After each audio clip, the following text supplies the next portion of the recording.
Only on Fox tonight, an upstate toddler. She goes by Ruthie, facing a battle against a rare disease that the National Institutes of Health estimates occurs in only about 1 in a million people. There's no cure at this time for the disease, as the family says their daughter will be fighting this battle for the rest of her life. And we talked to Ruthie's mom today in an interview you'll see only on Fox. Fox Carolina's Prelutsky has more on what this disorder is and what it means for this young girl's future. Yeah, Cody and Tori. Well, following numerous doctor's visits and tests, the Gregory family finally got a diagnosis just a few weeks ago. 20-month-old Ruthie diagnosed with dyskeratosis congenita, essentially meaning that the toddler's bone marrow is not working.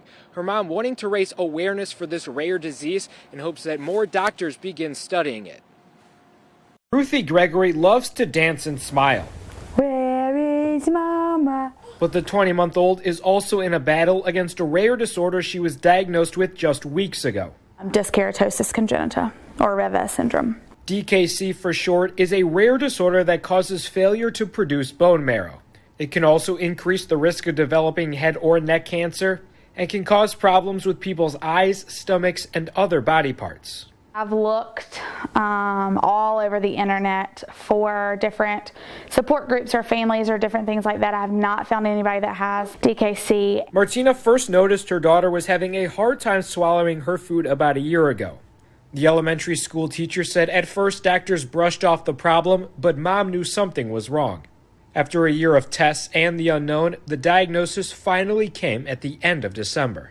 She can still be happy and crawl around and dance and, get in her little cars and roll around the house or whatever. That makes it a lot easier. It makes it easier for me to sit down and just play with her and enjoy my time with her. Martina says a bone marrow transplant is happening as soon as possible, but beyond that, there's still a lot of unknowns for what DKC will mean for Ruthie. We know that this disorder causes a ton of issues for a patient's body, and we will just have to do tons of maintenance, like going in and doing scans and going and seeing an eye specialist and a pulmonologist and things like that, and just treating things as they arise, so not even preventing them.